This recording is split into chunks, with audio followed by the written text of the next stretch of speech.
है, बशर्ते हम कुछ चीज़ें को समझें और उसे अपने अंदर उतारें। तो तीसरा मेरा टॉपिक आपसे होगा कि फिजिकली यानी शारीरिक रूप से हमें और हमारी टीम को क्या कार्य करने हैं निरंतर सफलता के आयाम पर चलने के लिए।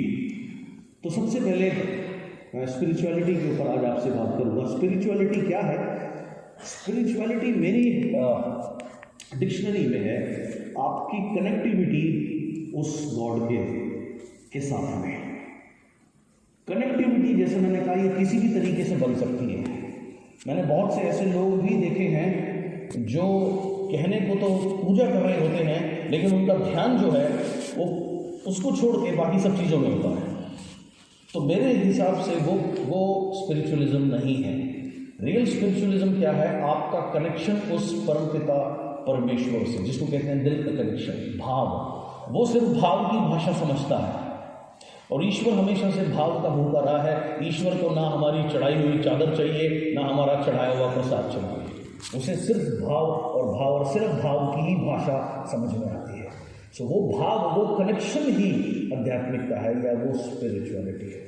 और यहाँ पर मैं आपको, इससे पहले मैं और आगे जाऊँ, एक परिंदे को जैसे उड़ने के लिए 2 परों की आवश्यकता होती है, एक पर से कोई भी परिंदा उड़ नहीं सकता, ऐसे ही एक संपूर्ण जीवन जीने के लिए आपको दोनों चीज़ों की आवश्यकता होती है, spiritual success and material success. Material success में क्या चीज़ें आती हैं? मटेरियल सक्सेस में आती है आपका धन, आपका पे आउट, आपकी कार, आपका घर, ये सब मटेरियल सफलता है। ये भी जरूरी है, बहुत ज़रूरी है, और इसके साथ साथ स्पिरिचुअल सफलता होना भी बहुत ज़रूरी है, तभी सुकून मिलेगा, नहीं तो सुकून नहीं मिलेगा। दोनों में से अगर एक भी चीज़ नहीं है, दोनों नहीं है तो जीवन बहुत ही कष्ट में है, अथाह का कष्ट में है। लेकिन दोनों में से अगर एक भी चीज़ आपकी लाइफ में नहीं है तो भी सुख में नहीं है। सो मैं चाहता हूँ आप सब लोग 200% अपने जीवन को जिए, 100% मटेरियलिस्टिक सक्सेस आपके पास हो और 100% स्पिरिचुअल सक्सेस आपके पास हो, और अथाह का सुकून आप अपने अंदर अनुभव करें और अथाह की एनर्जी आप अपने अंदर महसूस करें। राइट? सो ये मेरी हमेशा से टीचिंग रही है और जो मेरे स्पिरिचुअल गुरु हैं वो भी हमेशा यही सिखाते हैं। और कई बार हम कंफ्यूज हो जाते हैं कि अगर मैं उसका नाम लूँ तो मुझे धन की ज़रूरत नहीं है। जब तक आप जीवन में हैं, हर कदम के ऊपर आपको धन की ज़रूरत पड़ती है और वो रिसोर्स होना आपके पास वो बहुत इंपॉर्टेंट हो जाता है। Right? So your connectivity with God is the ultimate spiritualism. You come in the world without choice. आप इस पृथ्वी पर आए बिना अपनी चॉइस के।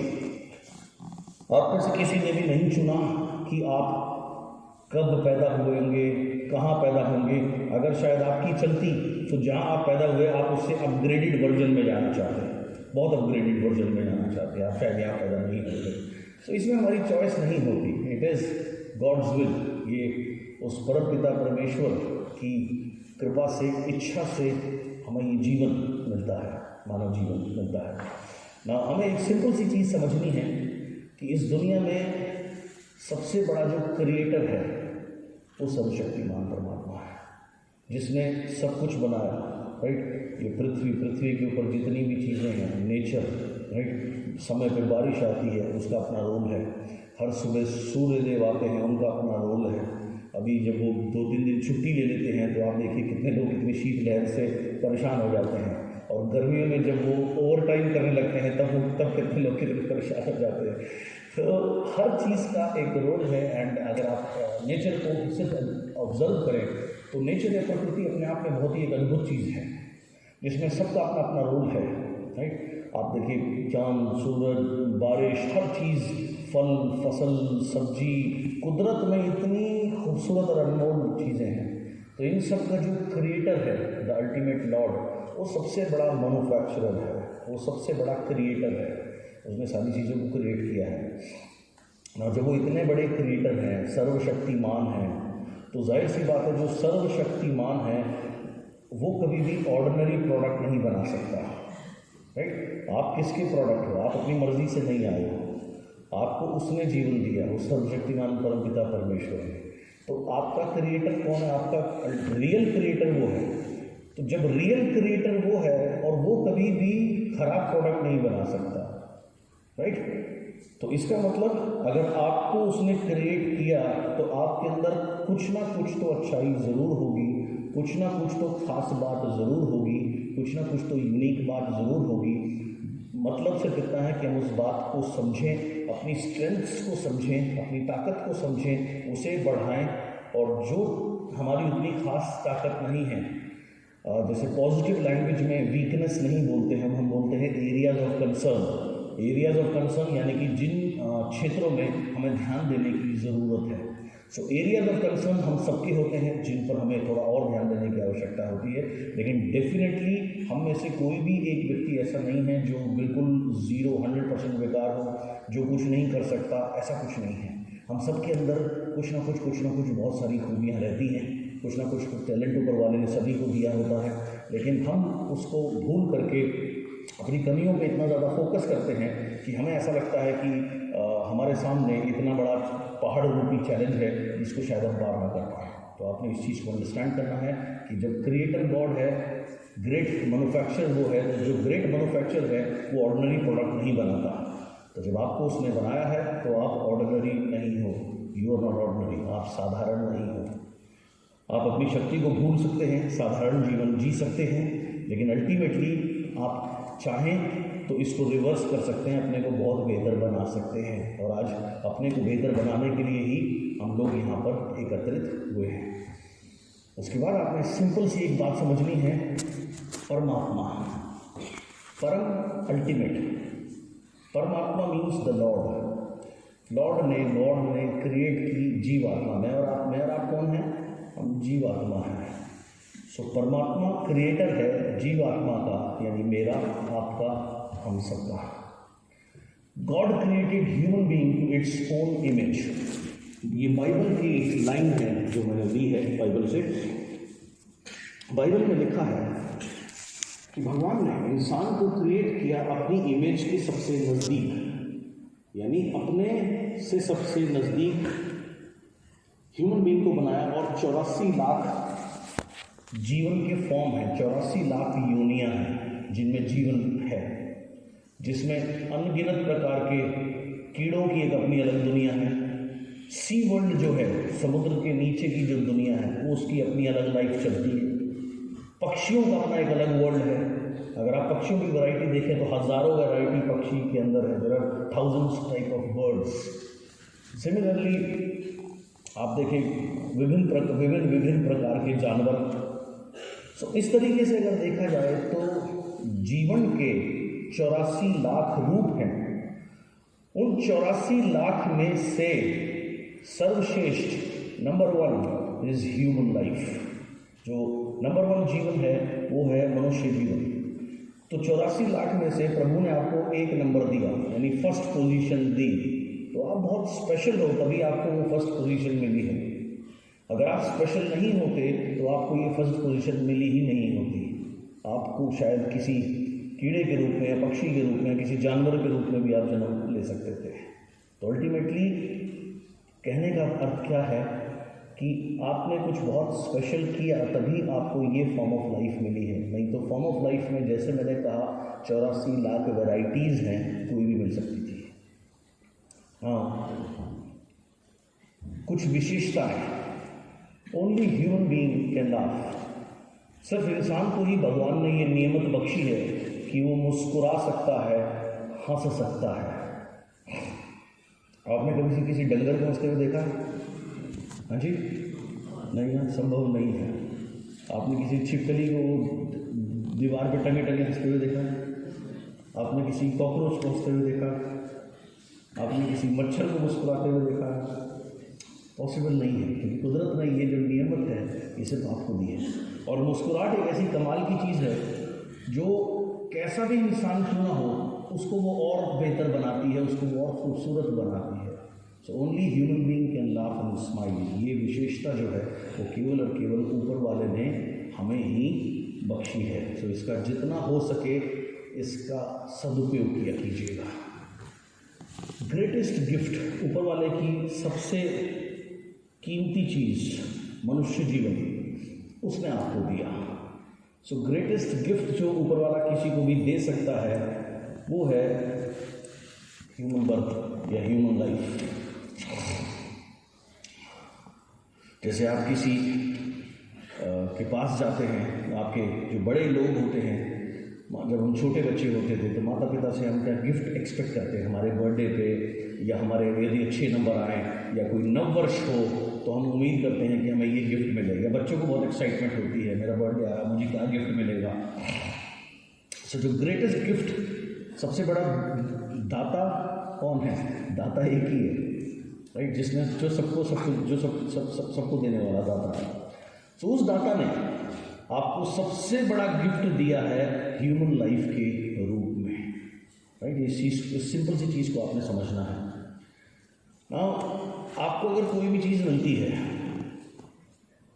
सपोज करिए आपके घर में कोई बच्चा है, आपने उसको कोई साइकिल दिलाई, और अगर वो साइकिल को बहुत प्यार से रखता है, बहुत अच्छे से चलाता है, साफ करके रखता है, बहुत वेल मेंटेन्ड करके रखता है, तो आपको कैसा लगेगा? अच्छा लगेगा, राइट। और आपका आगे भी मन करेगा कि इस बच्चे को मैं और भी कुछ, जो भी मेरी औकात है उससे ज़्यादा मैं इसको बच्चे को दिलाऊँ। ये सब लोग। लेकिन यदि वही बच्चा साइकिल चलाई, आकर फेंक दी, ऐसी कहीं पर भी भूल आया, कहीं पर भी छोड़ आया, उसमें कबूतरों की बीट हो रखी है, उसमें कभी भूल के भी कपड़ा नहीं मारना, उसकी आधे टाइम हवा निकली रहती है, और 6 महीने में वो ऐसी हो गई जैसे कबाड़ी की दुकान पर पड़ी हुई, और एक दिन आपकी नज़र पड़ी, आपको कैसा लगेगा? अच्छा नहीं लगेगा। और आगे अगर वो कोई कहेगा कि मुझे ये गिफ्ट दे दो, तो आपके मुंह से स्वतः निकलेगा, पहले जो दिलाई उसकी तो कदर कर ले, है ना। अगर ये एक बार नहीं होगा तो दूसरी या तीसरी बार में तो ज़रूर हो जाएगा। ये सब नो गुड। तो जब हमें कोई भी चीज़ मिलती है, अगर हम उसे अच्छे से संवारते हैं, अच्छे से रखते हैं, उसकी कदर करते हैं, तो हम किसकी कदर करते हैं? अल्टीमेटली आप उसकी कदर करते हो जिसने आपको वो चीज़ दी है। सिंपल भाषा में अगर मैं कहूँ, मान लीजिए आपके जीवन में कोई एक शख्स है जिसको आप बहुत ज़्यादा मानते हैं, वो कोई भी किसी भी रूप में हो सकता है, माँ के रूप में, पिता के रूप में, मेंटर के रूप में, पार्टनर के रूप में, किसी भी रूप में हो सकता है, और उस व्यक्ति ने आपको कोई भी अपनी चीज़ दे दी, उसने आपसे खुश होकर के से आपको एक पेन ही दे दिया। वो पेन हो सकता है 10 रुपए का साधारण पेन हो, लेकिन आपके लिए वो साधारण नहीं है, क्योंकि आपको उस व्यक्ति के द्वारा मिला है जिसको आप सबसे ज़्यादा पूजते हैं या इज्जत करते हैं। तो आपके लिए वो जो पेन है वो अनमोल है। यस। और अगर वो आपके लिए अनमोल होगा तो आप उसको बहुत प्यार से रखना चाहोगे, सालों साल आप उसको रखना चाहोगे। ऐसे कई लोग मुझे मिलते हैं, या आपने अपने जीवन में देखे होंगे, या शायद आपके साथ ऐसा कोई हादसा हुआ हो कि जब आप छोटे थे आपको कोई चीज़ दी गई और अब बहुत सालों तक आपने उसको संभाल के रखा, जहाँ आपके इमोशन जुड़े होते हैं। आपके साथ हुआ सर कुछ ऐसा? जी बताएंगे, माइक दे रहा है जल्दी।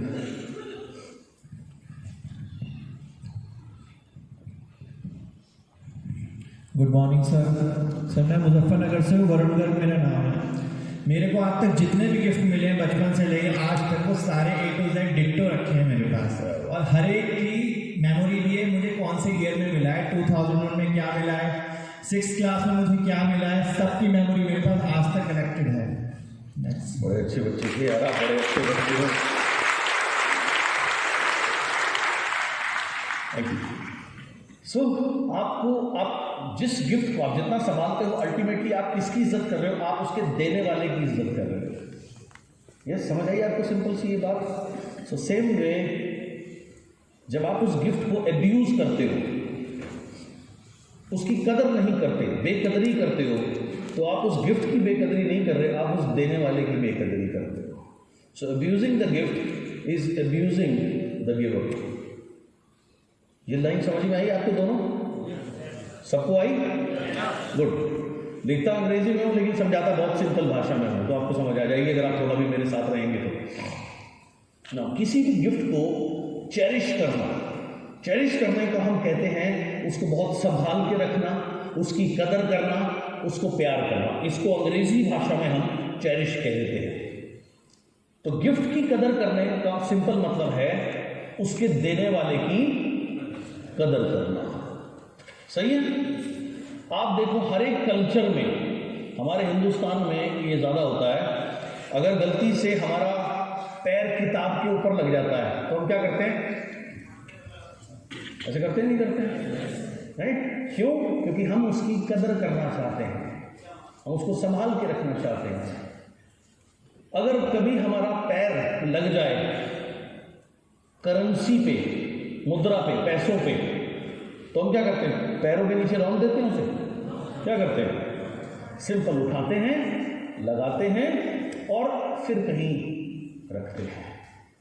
ठीक है ना? तो जब हम ऐसा करते हैं, हम क्या कर रहे हैं? अगर हम विद्या हमारे पैर पे लग जाए, हम तुरंत उसको माथे पे लगा के क्या करते हैं? रिस्पेक्ट देते हैं, बिकॉज जो विद्या की गॉडेस हैं, से गॉडेस सरस्वती, राइट, हम उनको रिस्पेक्ट दे रहे हैं।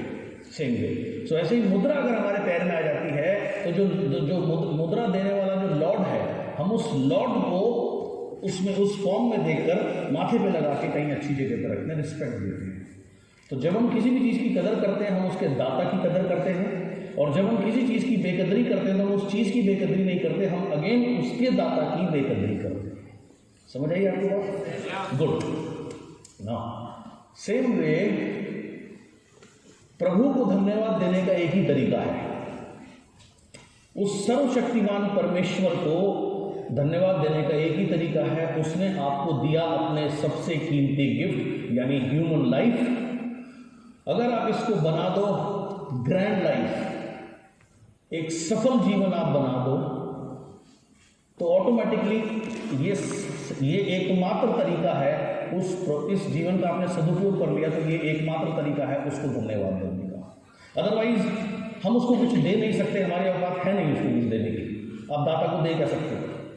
मुझे बड़ा अजीब सा लगता है, मैं कई बार विभिन्न मंदिरों में जाता हूँ, हमारे नॉर्थ में ये ज़्यादा होता है, साउथ में नहीं होता, तो वहाँ पे मैं कई बार देखता हूँ किसी ने एक बेंच भी लगवा दी, तो कहता है फलाने ने फलाने की याद में एक बेंच लगवा दी। ओके, प्याऊ लगवा दी, तो प्याऊ के ऊपर भी लिखवा देता है कि उसने ये प्याऊ लगवाई है। पंखा लगाया, पंखे पे लगवा दिया। या कई बार हम इतने नादान होते हैं, हम कहते हैं हे प्रभु मेरा ये काम हो जाए तो मैं ये चादर चढ़ाऊंगा। उसे तुम्हारी चादर की जरूरत है? उसे तुमसे कुछ नहीं चाहिए सिवाय भाव के, और आप उसे कुछ दे नहीं सकते। फैक्ट यही है, जब सब कुछ उसका है आप उसको क्या दे सकते हो? Nothing. In terms of money nothing, zero. आप एक ही चीज दे सकते हो, yes, real love, real emotions, और उसे वही चाहिए। इसीलिए पुरानी कहावत है, नेकी कर कुएं में डाल, दरिया में डाल, आगे बढ़। राइट?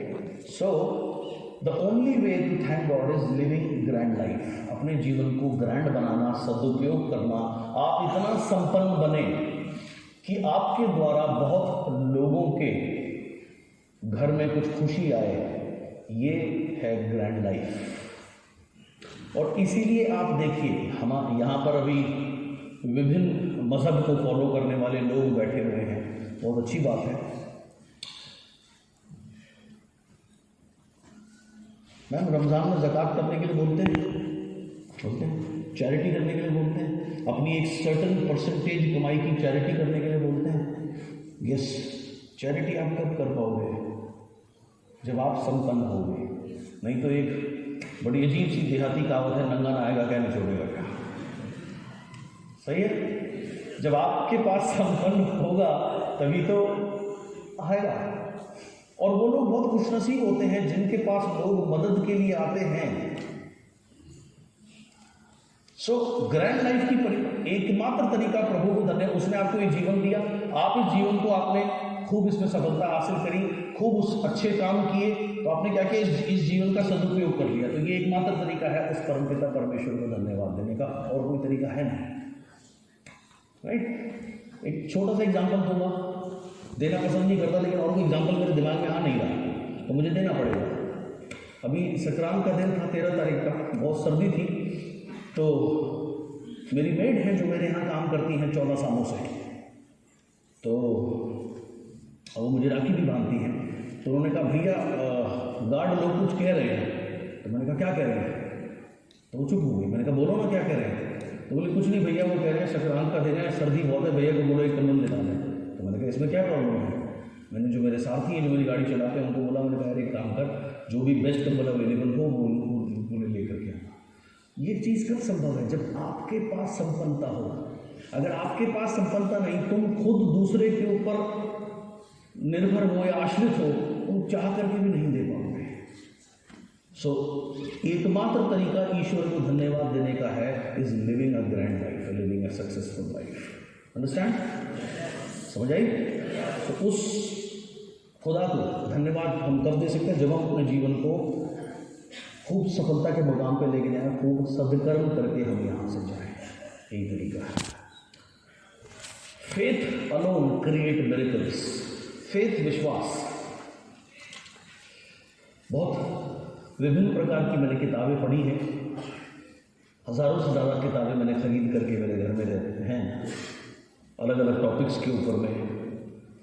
मैंने बाइबल भी पढ़ी, गीता भी पढ़ी, थोड़ी बहुत कुरान भी पढ़ी। कोशिश करता हूँ क्योंकि सब में अच्छी बातें ही लिखी हैं। गुरु ग्रंथ साहिब भी थोड़ी बहुत पढ़ी, समझी, समझने का प्रयत्न करता हूँ। हर रिलीजियस बुक में घूम फिर करके एक ही बात बोली गई है। अगर सारे मजहब की किताब को आप एक शब्द में अगर डाल दो या डाल पाओ तो वो शब्द क्या होगा? वो यही होगा, बिलीफ, विश्वास। किस पे? लॉर्ड पे। सही है? आप दुनिया की कोई मजहब की किताब पढ़ लेना, वो आपको यही सिखाएगी। हाँ, सिखाने के तरीके अलग होंगे, एग्जाम्पल्स अलग होंगे, स्टोरीज अलग होंगी, किस्से अलग होंगे, लेकिन निचोड़ यही है। जैसे बाइबल कहती है, if you have a belief equal to a mustard seed you can move the mountains. अर्थात अगर आपके पास विश्वास है सरसों के बीज के बराबर। सरसों का बीज कितना होता है? बहुत छोटा। अगर इतना भी विश्वास है तो आप पहाड़ हिला सकते हैं, यानी कि आप असंभव कार्य को संभव कर सकते हैं, ये कहा गया है। और यही बात हर मजहब में कही गई है। तो अल्टीमेटली कमी किसी चीज़ की नहीं है, कमी हमारे ही फेथ में होती है, कमी हमारे ही विश्वास में होती है, और इस वजह से हम ट्रैक से दूर होते चले जाते हैं। So faith alone can create miracles. Faith ही वो चीज़ है जो मिरेकल या विश्वास क्रिएट कर सकता है। Everything work if you have faith. हर चीज कार्य करती है अगर आपको विश्वास है ना। विश्वास किस पे? सबसे पहले उस सर्वशक्तिमान पे। आप सोचो,